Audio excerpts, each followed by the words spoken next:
Renaissance atau Abad Pembaharuan. Renaissance adalah kurun waktu dari abad ke-14 sampai abad ke-17 Masehi dalam sejarah Eropa. Kurun waktu ini merupakan masa peralihan dari abad pertengahan akhir ke zaman modern. Renaissance bermula sesuai krisis abad pertengahan akhir dan berkaitan dengan perubahan sosial besar-besaran. Menurut para pendukung abad pembaharuan panjang, abad pembaharuan adalah kurun waktu dari abad ke-14 sampai abad ke-17 Masehi. Pandangan tradisional lebih menyoroti aspek-aspek permulaan zaman modern dari Renaissance, sehingga berpendapat bahwa Renaissance adalah keterlepasan dari masa lampau. Tetapi banyak sejarawan dewasa ini lebih menyoroti aspek-aspek abad pertengahannya, sehingga berpendapat bahwa Renaissance adalah kelanjutan dari abad pertengahan. Landasan intelektual dari Renaissance adalah paham humanismenya yang digali dari konsep humanitas Romawi dan ajaran filsafat Yunani klasik yang kembali diamati orang. Misalnya ajaran filsafat Protagoras bahwa manusia adalah tolak ukur dari segala sesuatu. Pemikiran baru ini mengejawantahkan di bidang seni rupa, arsitektur, politik, ilmu pengetahuan, dan kesusastraan. Masuknya Islam di Andalusia atau Spanyol. Islam pertama kali masuk ke Spanyol pada tahun 711 Masehi melalui jalur Afrika Utara. Spanyol sebelum kedatangan Islam dikenal dengan nama Iberia atau Aswania, kemudian disebut Andalusia. Ketika negeri subur itu dikuasai bangsa Pandal, dari perkataan Pandal inilah orang Arab menyebutnya Andalusia. Sebelum penaklukan Spanyol, umat Islam telah menguasai Afrika Utara dan menjadikannya sebagai salah satu provinsi dari dinasti Bani Umayyah. Penguasaan sepenuhnya atas Afrika Utara itu terjadi di zaman Khalifah Abdul Malik. Khalifah Abdul Malik mengangkat Hasan ibnu Nu'man al-Ghazani menjadi gubernur di daerah itu. Dalam proses penaklukan Spanyol, terdapat 3 pahlawan Islam yang dapat dikatakan paling berjasa memimpin satuan-satuan pasukan ke sana. Mereka adalah Thorib bin Malik, Thorib bin Ziyad, dan Musa ibnu Nusair. Thorib dapat disebut sebagai perintis dan penyelidik. Ia menyeberangi selat yang berada di antara Maroko dan benua Eropa itu dengan satu pasukan perang 500 orang, diantaranya adalah tentara berkuda. Mereka menaiki 4 buah kapal yang disediakan oleh Julian. Ia menang dan kembali ke Afrika Utara, membawa harta rampasan yang tidak sedikit jumlahnya. Didorong oleh keberhasilan Thorib dan kemelut yang terjadi dalam tubuh kerajaan Visigothik yang berkuasa di Spanyol pada saat itu, serta dorongan yang besar untuk memperoleh harta rampasan perang, Musa ibn Nusair pada tahun 711 Masehi mengirimkan pasukan ke Spanyol sebanyak 7.000 orang di bawah pimpinan Thorib bin Ziyad. Thorib bin Ziyad lebih banyak dikenal sebagai penaklukan Spanyol karena pasukannya lebih besar dan hasilnya lebih nyata. Islam di Sisilia. Sebelum dikuasai Islam, penguasaan pulau ini berpindah-pindah dalam beberapa abad mulai dari Yunani, Kartage, Romawi, Pandal, dan Bizantium.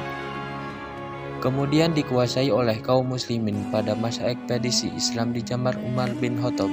Sisilia masih berada di tangan Bizantium. Mereka menjadikan pulau ini sebagai markas tentara untuk menghadapi orang Islam. Sebenarnya pada masa Umar bin Khattab kaum muslim berniat menaklukkan pulau Sisilia, akan tetapi Umar bin Khattab menolaknya karena pulau ini sangatlah jauh dari pusat pemerintahan Islam.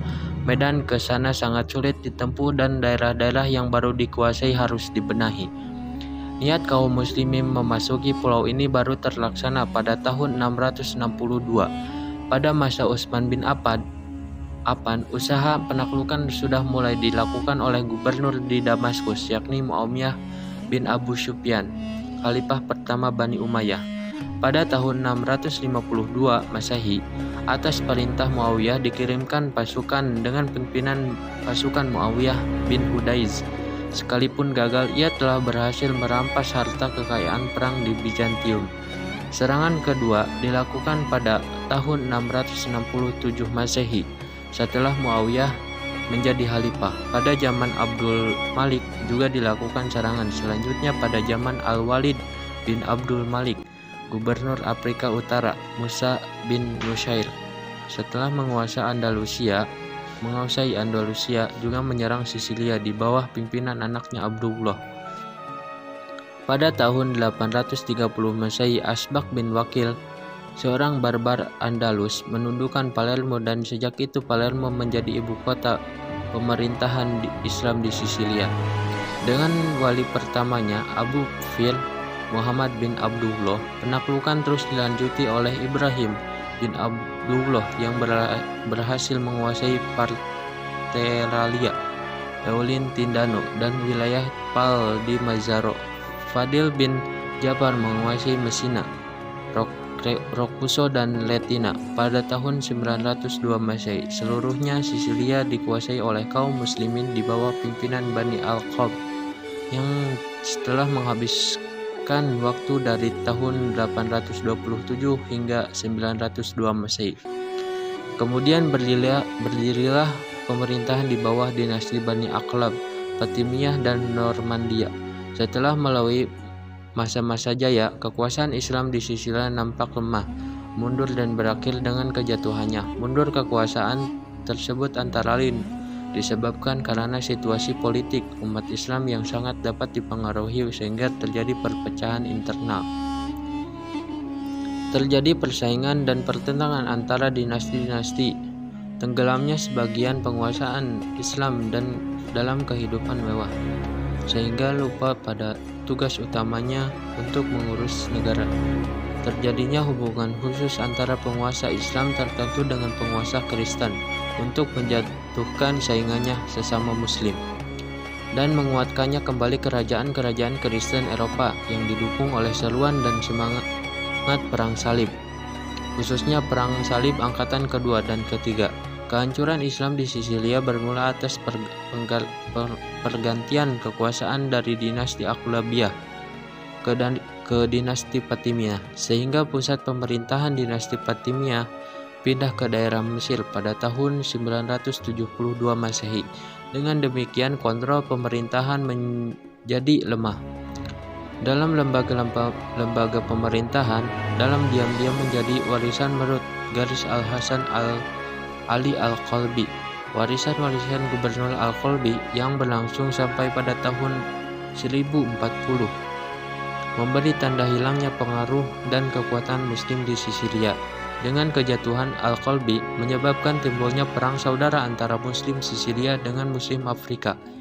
Palermo di pemerintahan oleh orang-orang yang terhormat, sementara sebagian yang lain diperintahkan oleh pangeran-pangeran lokal, orang-orang Norman yang berhasil menduduki Italia Selatan. Satu hal yang sangat berpengaruh terhadap kemunduran dan bahkan mengantarkan kekuasaan Islam di Sisilia mengalami kehancuran adalah upaya penguasa Kristen Romawi untuk mengembalikan Sisilia ke pangkuannya. Usaha itu semakin mendapat peluang dengan munculnya penguasa-penguasa daerah lokal yang bersekongkol dengan Romawi, seperti Ibnu Al-Somah. Untuk memenuhi ambisinya, ia meminta bantuan kepada orang-orang Normandia. Begitu pula dengan Ibnu Hamud yang menyatakan kesetiaannya kepada Roger, penguasa Normandia saat itu. Maka satu demi satu daerah kekuasaan Islam jatuh ke tangan penguasa Kristen, yaitu Normandia dan Roger I. Munculnya ilmu-ilmu pengetahuan dalam peradaban Islam. Yang pertama, dalam ilmu teknologi, peradaban Islam memiliki kontribusi signifikan dalam pengembangan ilmu pengetahuan dan teknologi pada periode kejayaannya, terutama antara abad ke-8 hingga ke-14. Beberapa pencapaian penting mencakup matematika dan aljabar, astronomi, kedokteran dan farmakologi, teknik dan arsitektur, temuan dan alat-alat ilmiah, pemurnian metode ilmiah. Kedua, dalam ilmu pemerintahan, peradaban Islam memiliki warisan signifikan dalam pengembangan ilmu pemerintahan dalam sistem hukum. Beberapa aspek kunci termasuk fikih, konsep keadilan dan pemerintahan adil, sistem wazir, majelis syuro, qadi, hak asasi manusia. Ketiga, dalam ilmu pertanian. Peradaban Islam juga memberikan kontribusi dalam pengembangan ilmu pertanian pada masa kejayaannya. Beberapa aspek kunci melibatkan sistem irigasi, pengembangan tanaman, pertanian berkelanjutan, pemeliharaan tanah dan air, sistem pertanian terpadu. Keempat, dalam ilmu budaya. Peradaban Islam memiliki warisan yang kaya dalam pengembangan ilmu budaya, mencakup seni, sastra, arsitektur, dan tradisi-tradisi kreatif. Beberapa aspek kunci termasuk seni rupa dan arsitektur, sastra dan puisi, kaligrafi Islam, musik dan seni pertunjukan, ilmu linguistik dan filologi, penyelidikan etnografi dan antropolog. Kelima, dalam ilmu perdagangan. Peradaban Islam memberikan kontribusi yang signifikan dalam pengembangan ilmu perdagangan. Beberapa aspek kunci melibatkan sistem perbankan awal, jalur perdagangan dan transportasi, hukum perdagangan, inovasi keuangan, dan akuntansi. Pada masa peradaban Islam juga melahirkan beberapa ilmuwan-ilmuwan yang terkenal, ilmuwan yang telah memberikan kontribusi penting dalam perkembangannya. Beberapa di antaranya meliputi Ibnu Sina. Ibnu Sina, ia merupakan tokoh penting dalam bidang ilmu kedokteran dan filsafat di dunia, dan dikenal karena karyanya yang berjudul Kitab Al-Qanun fi Al-Tib, buku konun dalam kedokteran, yang menjadi buku rujukan penting dalam bidang kedokteran selama berabad-abad. Al-Khwarizmi, ia merupakan seorang ahli matematika dan astronomi dan dianggap sebagai penemu algoritma yang dikenal sebagai algoritma Al-Khwarizmi. Algoritma ini menjadi dasar dalam pengembangan komputer modern. Jabir Ibnu Hayyan. Sosok Jabir Ibnu Hayyan sangat berpengaruh terhadap pengembangan ilmu pengetahuan di Barat. Karya-karyanya diterjemahkan ke dalam bahasa Latin pada abad ke-12 Masehi dan menjadi sumber inspirasi bagi banyak ilmuwan Eropa.